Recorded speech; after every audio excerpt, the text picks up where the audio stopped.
Isaías 56, ou melhor 55, 6. Buscai ao Senhor enquanto pode achar, invocai-o enquanto está. Então vamos buscar o Senhor nesta noite. Vamos fazer a oração e eu passo a palavra aqui para o pastor William. Senhor meu Deus, em nome de Jesus Cristo, Jesus, aí está chegando o teu filho, Pai, que trará nesta noite a palavra.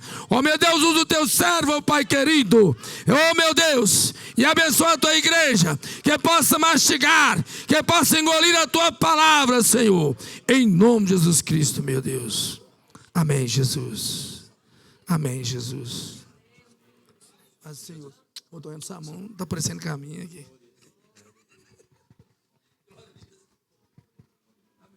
Saúde a igreja com a paz do Senhor Jesus. Os irmãos podem assentar, abra suas Bíblias rapidamente em Mateus capítulo 25, que é o tema do propósito que a gente está fazendo na direção do Senhor. Mateus capítulo 25. Peço a todos que prestem atenção, não deixa nada distrair. O culto é racional. Nós temos que estar aqui de corpo, alma e espírito para receber do Senhor, amém? A parábola das 10 virgens. Então o reino dos céus será semelhante a 10 virgens que, pegando as suas lamparinas, saíram a encontrar-se com o noivo. 5 delas eram imprudentes, honestas, e 5 prudentes. As imprudentes, ao pegar as suas lamparinas, não levaram óleo consigo, mas as prudentes, além das lamparinas, levaram óleo nas vasilhas. E, como o noivo estava demorando, todas ficaram sonolentas e adormeceram. Mas à meia-noite, ouviu-se um grito: eis o noivo, saia ao encontro dele. Então todas aquelas virgens se levantaram e prepararam as suas lamparinas. E as imprudentes disseram às prudentes: dê a nós um pouco do óleo que vocês trouxeram, porque as nossas lamparinas estão se apagando. Mas as prudentes responderam: não, porque então vai faltar tanto a nós quanto a vós, tanto para nós como para vocês. Vão aos que o vendem e comprem óleo para vocês. E saindo elas, ao comprar, chegou o noivo, e as que estavam preparadas entraram com ele para a festa do casamento. E fechou-se a porta. Mais tarde chegaram as virgens imprudentes, dizendo: Senhor, Senhor, abra a porta para nós. Mas o noivo respondeu: em verdade lhes digo que não as conheço. Portanto, vigiem, porque vocês não sabem o dia e nem a hora. Vigilância. Vigiar é estar atento, né? Vigiar é estar atento. Irmãos, Jesus ele traz essa palavra depois de narrar os acontecimentos do fim escatológico, que ia acontecer, o que ia preceder a sua vinda. Então depois que Jesus narra escatologicamente Mateus 24, falando de rumores de guerra, né? Falando dos acontecimentos que seriam então o princípio das dores, e Jesus então ele vem com a parábola das 10 virgens, né? Ele narra a parábola das 10 virgens. O que é uma parábola? Era Jesus pegando algo do cotidiano da cultura judaica. Jesus pegava a cultura judaica, algo que a cultura judaica praticava, e levava em analogia ao reino dos céus. Então Jesus trazia um ensinamento da prática do dia a dia dos judeus e aplicava-se aquele ensinamento ao reino dos céus. E ele então trouxe a parábola das 10 virgens. Quem era o noivo daquela parábola? Jesus. Jesus era o noivo daquela parábola. Quem era a noiva? A noiva estava oculta. Quando vocês lêem a parábola das 10 virgens, você não vai saber quem é a noiva. A noiva está oculta, porque a noiva é a igreja mística de Cristo em toda a terra. Está entendendo? A igreja de Cristo não é só nós que estamos aqui. A igreja de Cristo está em todo o mundo. Existe um povo de Deus escolhido em todo o mundo. Então, essa noiva, como nós não sabemos o rosto dela, ela então é representada misticamente. É o povo que vai ser arrebatado no tocar da trombeta em todos os continentes, em toda parte do mundo. Então essa é a igreja, essa é a noiva que está representando aqui. E quem são as 10 virgens? É a igreja local, é a igreja que nós vemos, a placa denominacional. Aquelas 10 virgens, a noiva não aparece na parábola. A noiva, ela está oculta, mas as 10 virgens, elas representam nós, representa a igreja local, representa a igreja, é representada aqui, nós como igreja, vamos dizer, a igreja cristã apostólica pentecostal. Então essas 10 virgens estão representando uma parte, né, do corpo místico de Cristo. É aquilo que nós vemos, é aquilo que nós observamos, né? E a palavra de Deus diz que 5, no meio dessa representatividade, 5 eram loucas, imprudentes, e 5 eram prudentes, né? 5 eram prudentes e 5 imprudentes. Agora, uma coisa que eu percebi no texto, versículo 1: então o reino do céu será comparado a 10 virgens. A Bíblia não diz que o reino dos céus vai ser comparado a 5 virgens prudentes que tinha reserva do seu azeite. A Bíblia diz que o reino dos céus é comparado às 10 virgens. Então as 10 virgens representavam o reino dos céus. Guarda isso. As 10 virgens representavam o reino dos céus. Todas estavam esperando o noivo. Todas estavam esperando o noivo. Todas eram virgens, todas vestidas de branco, todas com as suas lamparinas e todas esperando o mesmo noivo. Só que a noiva era outra. Jesus não vai casar com 10. Como é que Jesus nos manda casar com 1 e vai casar com 10? Então a noiva é o corpo místico de Cristo em toda a terra. Aquelas 10 virgens eram as 10 damas que acompanhavam a noiva no cortejo. Como que se dava o casamento judeu, né? O noivo ia na casa da noiva, firmava o compromisso e ali já era um casamento.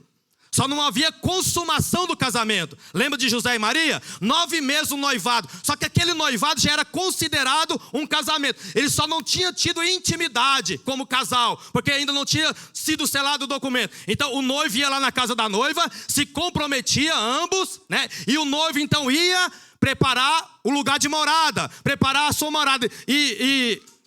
Na cultura ali, era na fazenda do pai, ou era perto da casa do pai. Por isso que Jesus falou: vou e não turbe o vosso coração, né? Não entristeçais o vosso coração. Vou e vós preparais. Não é que ele vai preparar lugar, porque o lugar está preparado desde a fundação do mundo, a palavra diz. Ele diz que eu vou e vós vai preparar lugar. É nós que preparamos lugar, está entendendo? Somos nós que temos que preparar, porque a nossa morada celestial já está preparada desde a fundação do mundo. Está compreendendo? Aí o que o noivo fazia? A segunda parte do cortejo. Então a noiva estava esperando, terminava o tempo de noivado, o noivo aprontou a sua morada. Então agora ele ia buscar a noiva na casa do pai dela, no caso das familiares. E no meio do caminho, como que se dá o casamento? A noiva, o pai da noiva traz a noiva até o meio do caminho, não é? E o noivo está esperando e vai buscá-la, não é na cultura nossa, né? Ali também era da mesma forma. Então em determinada parte do caminho, ia um anunciar: olha, eis o noivo está vindo. Então a noiva tinha que sair aprontada, e aquelas 10 virgens, aquelas 10 damas, então, com a lamparina acesa, ia clareando o caminho da noiva até ela encontrar com o noivo, e ambos, junto com o cortejo, iam até o lugar das bodas do casamento. Então essa é a simbologia da parábola. Então aquelas 10 virgens está simbolizando o quê? A igreja que prepara a parte da igreja, os ministérios, os 5 ministérios da igreja: apóstolos, profetas, mestres, pastores, evangelistas. Os 5 ministérios que preparam a igreja, clareiam a igreja, direcionam a igreja, ensinam a igreja para se encontrar com o noivo no dia, para quando a trombeta tocar, ressoar lá no céu, a noiva está preparada para subir e encontrar com o noivo, né? É essa preparação. Então não eram as 10 que ia casar com o noivo. As 10 eram as damas que iam clarear o caminho da noiva até o encontro do noivo, e ali então chegar até o lugar da festa, da boda, do casamento, né? Aí o que é que acontece? 5 acharam assim: não, eu não vou carregar o vaso de reserva porque é pesado. Então eu vou levar só a lamparina, que é pequena, né? Só que aquela lamparina, o óleo que continha naquela lamparina, ela durava mais ou menos 3 a 4 horas e apagava a lamparina. Está entendendo? O óleo tinha um tempo a porção de óleo tinha um tempo de permanência, ele ia acabar. Então era necessário carregar um vaso. Mas as imprudentes falam, não, é difícil carregar um sobrepeso, é difícil levar algo a mais, então eu vou levar só a lamparina, eu vou levar só aquilo que é possível levar. Elas não queriam levar. O que nós aprendemos aqui? Os fiéis sempre vai ter um sobrepeso na casa de Deus. Os fiéis sempre vai ter uma responsabilidade a mais na casa de Deus. Os fiéis sempre vai ter que engolir mais coisas na casa de Deus. Eles vão ter que levar um sobrepeso. Está entendendo, irmãos? Está entendendo, irmãs? Os fiéis, quem quiser encontrar com Jesus um dia, é mais pesado, é mais difícil, né? Diferente das imprudentes, das loucas, que carregaram somente o suficiente. As imprudentes só tem um tempo para cultuar ao Senhor, né? Só tem um tempo, não é 2 horas. Não é 2 horas, passou de 2 horas, eu não quero mais cultuar a Deus. Tem um limite para o Espírito Santo de Deus atuar. Passou desse limite, para mim não serve. Está entendendo? Porque eu determino o tempo. A lamparina dela só é acesa determinado tempo por ela. As imprudentes, as loucas, né? Então, o que me apegou ao texto foi que todas as 10 estavam esperando. Grave isso, todas estavam esperando o noivo. Todas as 10 estavam esperando o noivo. Amém? Se eu perguntar aqui hoje, quem está esperando Jesus? Amém. Todo mundo vai falar que está esperando, né? Todo mundo vai falar que está esperando, né? Então, irmãos, se aquelas 5 loucas estivessem, vamos fazer trazer para o nosso dias, né? Se aquelas 5 loucas também estivesse nos nossos dias, que nós somos representados pela igreja. A igreja em todo o tempo vai ter imprudentes e prudentes. A igreja em todo o tempo vai ser salvos e perdidos. Não pense você que não. Jesus, o maior pastor de todos os tempos, o melhor pastor de todos os tempos, com a igreja mais perfeita de todos os tempos. Jesus, os 12 apóstolos e os discípulos, lá no meio ainda se perdeu. Está entendendo? Lá no céu, o paraíso, o Senhor plantou para Adão. Lá no céu dos céus, o querubim ungido se perdeu num lugar sem pecado, num lugar maravilhoso. Adão e Eva se perdeu no paraíso.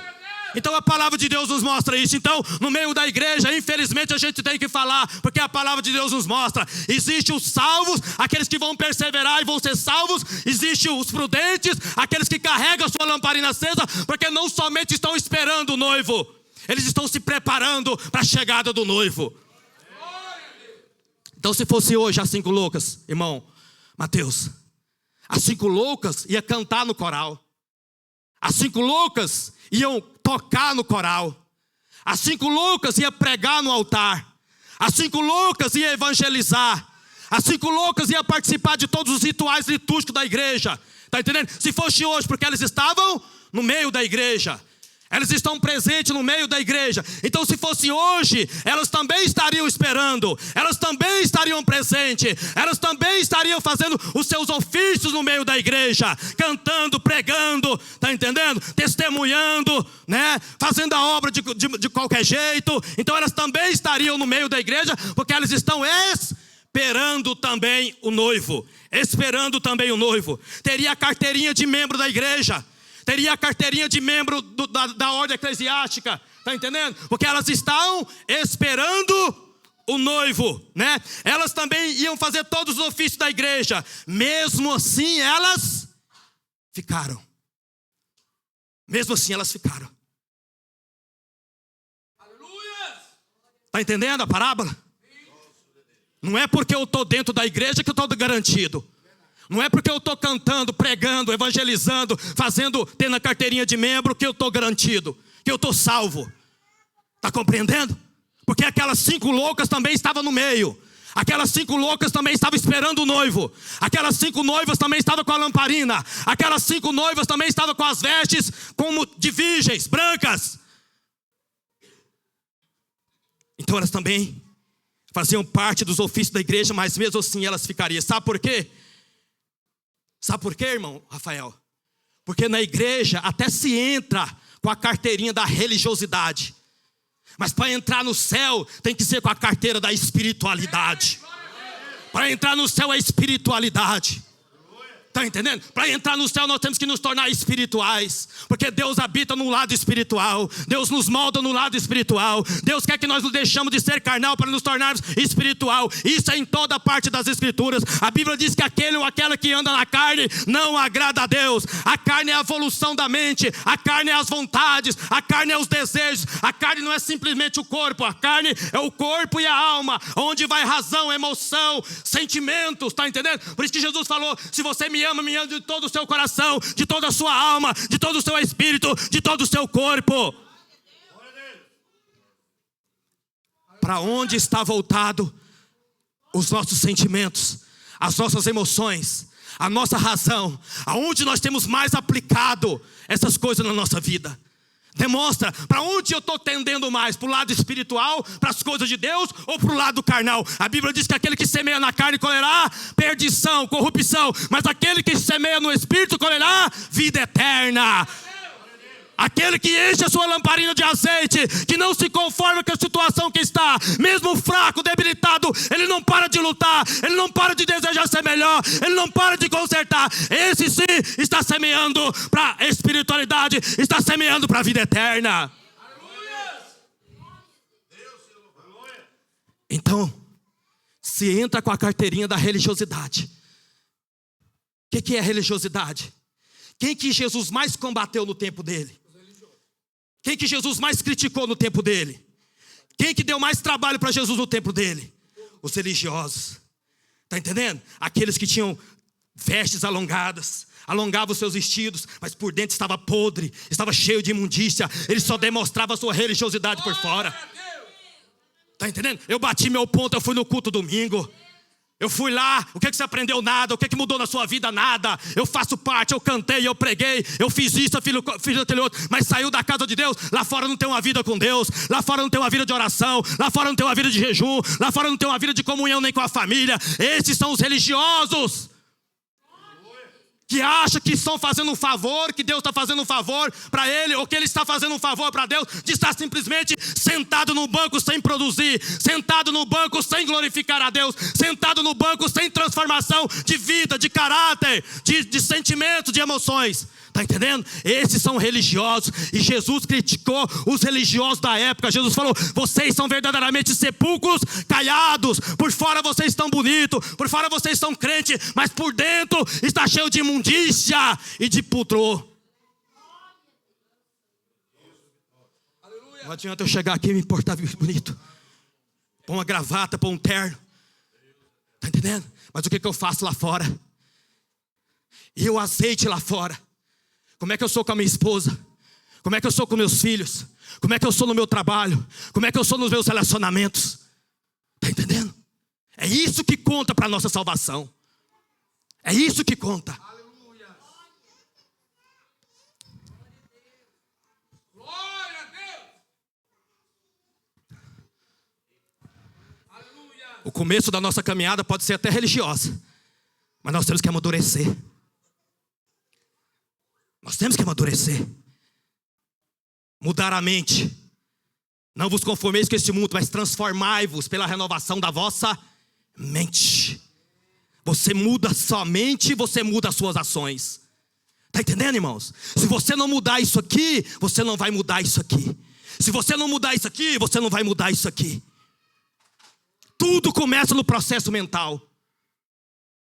Eu tenho que vencer as minhas batalhas na minha mente.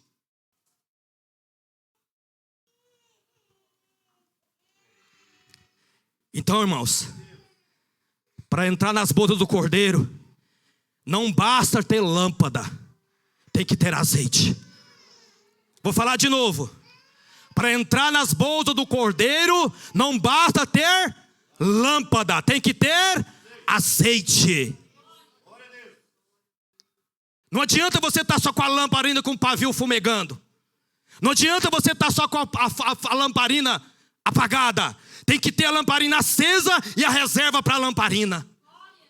Está compreendendo? Porque nós não sabemos a hora que o noivo vai vir. Nós não sabemos a hora que o anjo vai soar a última trombeta.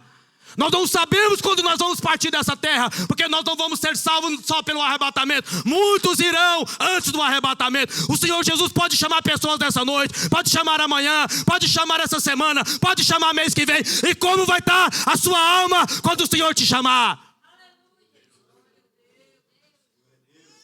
Como que vai estar a minha alma? Como que vai estar o meu interior?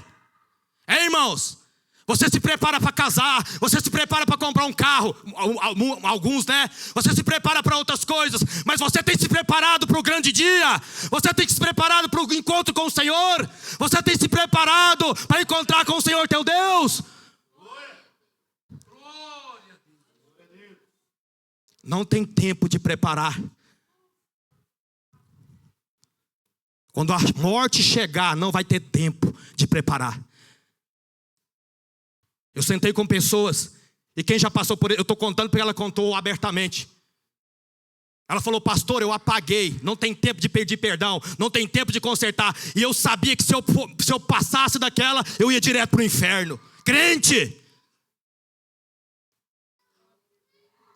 Muitos anos de crente. Está entendendo? Porque não dá vazão à voz do Espírito Santo.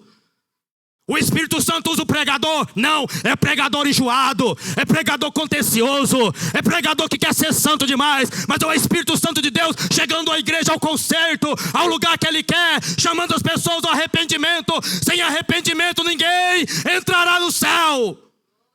Sem reconhecimento dos pecados ninguém entrará no céu. A primeira chave que nós pregamos é qual? Qual que é a primeira chave? Nós não ouvimos isso a vida toda aqui, os pastores mais antigos? Qual que é a primeira chave para entrar no céu? O que é arrependimento? É remorso? Arrependimento é você ter nojo dos seus pecados. Arrependimento é você mudar de vida. Arrependimento é você não praticar mais do que você praticava. Isso é arrependimento. A primeira chave: não adianta ser batizado em nome de Jesus se não tiver passado pelo arrependimento. E a terceira: recebereis o dom do Espírito Santo. Primeira, segunda e terceira. Não adianta você ter a segunda chave se você não tem a chave da porta da primeira. Está entendendo? E nós temos que falar isso, presbítero Jeová. Nós somos responsáveis por falar isso. Hebreus 13:17 fala: olha, vocês têm que obedecer aos vossos líderes em tudo. Mas lá fala assim: ó, porque nós daremos conta diante de Deus da nossa omissão e também daquilo que nós fazemos a mais. É nós que vamos dar conta. Está entendendo? Você vai dar conta do seu rebanho. Você vai dar conta do seu rebanho. Você vai dar conta, você vai dar conta, você vai dar conta, você vai dar conta, você vai dar conta. Não é simplesmente a igreja. Os pastores que são omissos vão dar conta diante de Deus. Por que não ensinou? Por que não falou? Por que não pregou a minha palavra? É verdade. Lá Ezequiel fala assim: se você vê o seu irmão pecando, vai e tenta tirar ele do pecado. Se ele morrer e você ganhar ele, se ele morrer com a sua repreensão, ou com o seu consolo, ou com a sua exortação, as suas mãos estão livres do sangue dele. Mas se você vê o irmão e não exortar, não ensinar, e ele perecer, o sangue dele vai estar nas mãos. Tem gente que acha que ganhar alma é só você pregar para a pessoa e trazer ele para a igreja. Não, ganhar alma é você desviar a pessoa, trazer a pessoa para a realidade, para a sensatez, mostrar o pecado, mostrar o erro, para que as pessoas se arrependam e se chegam a Deus. Isso também é ganhar almas. A gente ganha alma dentro da igreja. O Senhor falou isso comigo um dia. Está entendendo? Às vezes a gente se preocupa: eu tenho que evangelizar, eu tenho que ganhar alma. Tem gente que quer contar número: 1, 2, 3, 4, 5. Eu ganhei 1, 2, 3, 4, 5. O Senhor, eu entristeci e falei: eu não tenho esse dom, Senhor. O Senhor falou comigo: você ganha almas quando você leva uma pessoa ao arrependimento e a mudança de vida. Foi Deus que falou. Entendeu? Foi Deus que falou.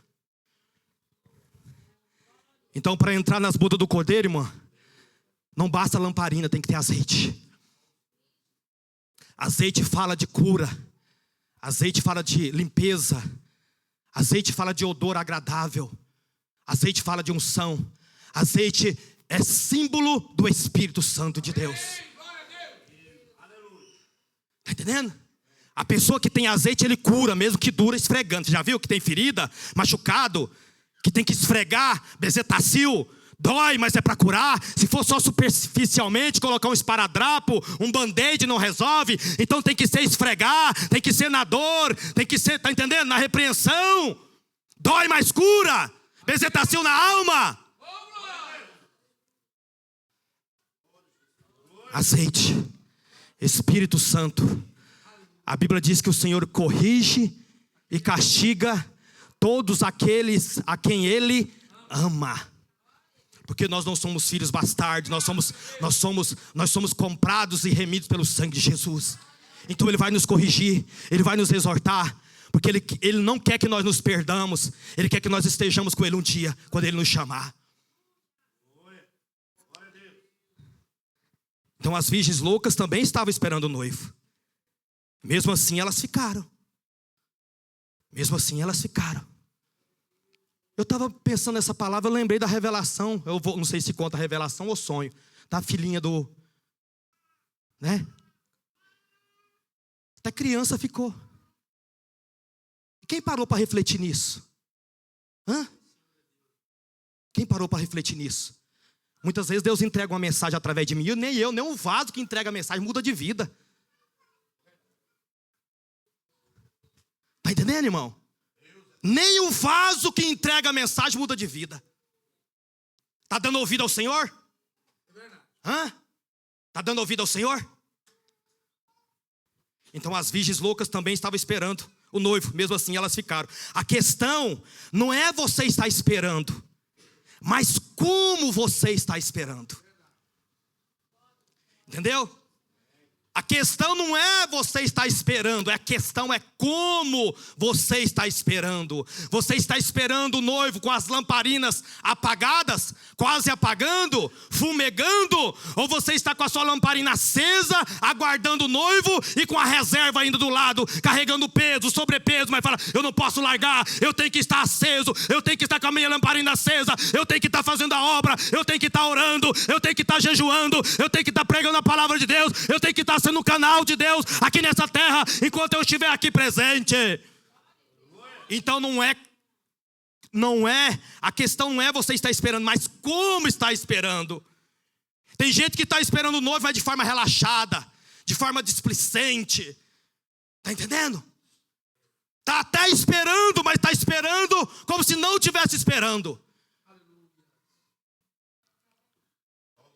Irmãos, Jesus está aí. Jesus usou um vaso aqui semana passada. Jesus sempre está nos exortando nas pregações. Jesus sempre está nos exortando nas profecias. Jesus não está contente conosco. Jesus não está contente com o nosso procedimento.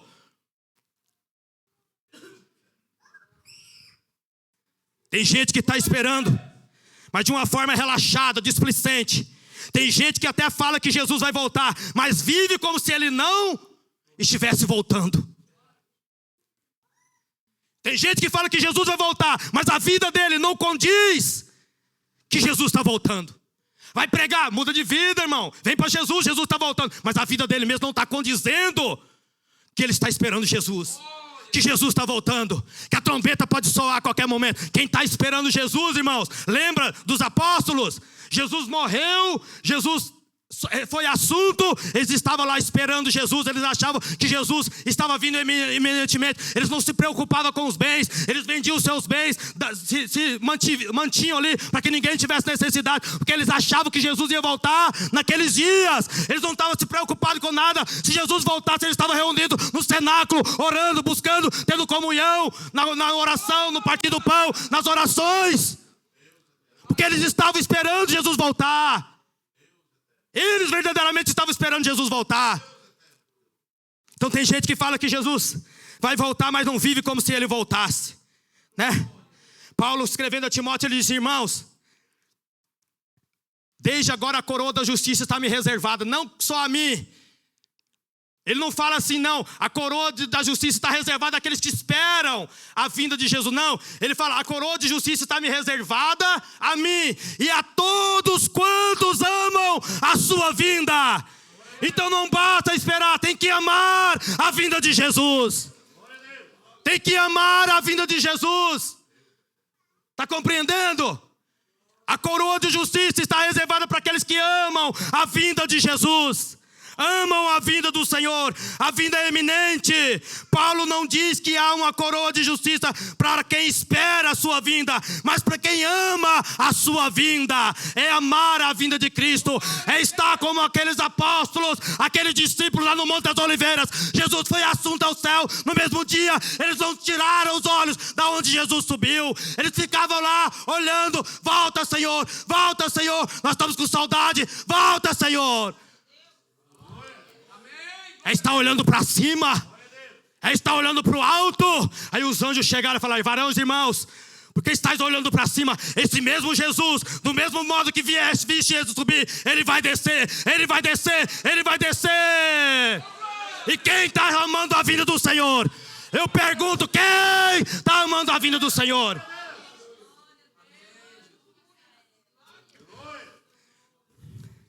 Quem espera a vinda do Senhor não espera para daqui 20 anos, não espera para daqui 30 anos, não espera para daqui 40 anos. Quem espera a vinda do Senhor espera hoje, espera agora, está pronto agora, está com as malas prontas agora. Se o Senhor vier, se o Senhor chamar, está pronto. Está pronto. Aí eu te pergunto, você fala assim: vai pastor, mala pronta, mas no céu não entra bagagem, depende da bagagem. A Bíblia diz que as nossas obras nos acompanharão. O que tem dentro dessa mala? Ódio, se tem ódio, fofoca, raiva, ciúme, contenda, facção, lascívia, fornicação, adultério, murmuração. Não entra. Está entendendo?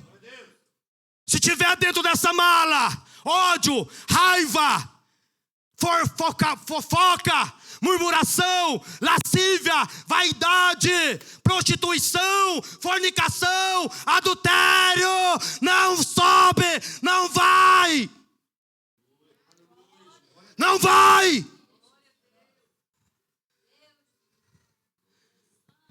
Agora, se dentro dessa mala tem jejum, oração, mordomia cristã, amor, fruto do Espírito, revestimento do Espírito, fortaleza em Deus, armadura de Deus, esse está preparado para subir.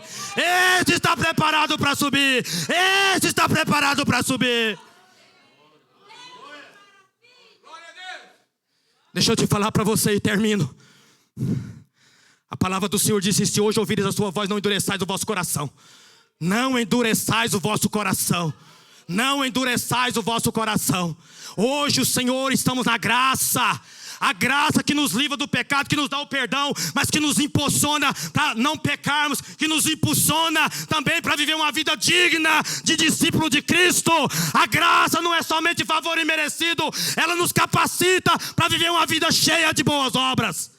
Está escrito lá em Tito 2,11 a seguir. Tem gente que lê só 2,11. Lê depois para você ver. Mas nós estamos na graça. Nós estamos com as portas abertas.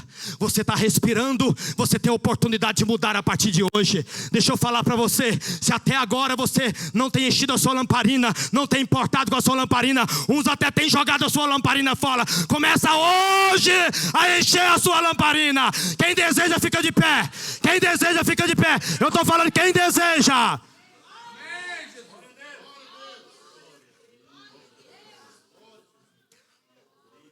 Hoje é a oportunidade.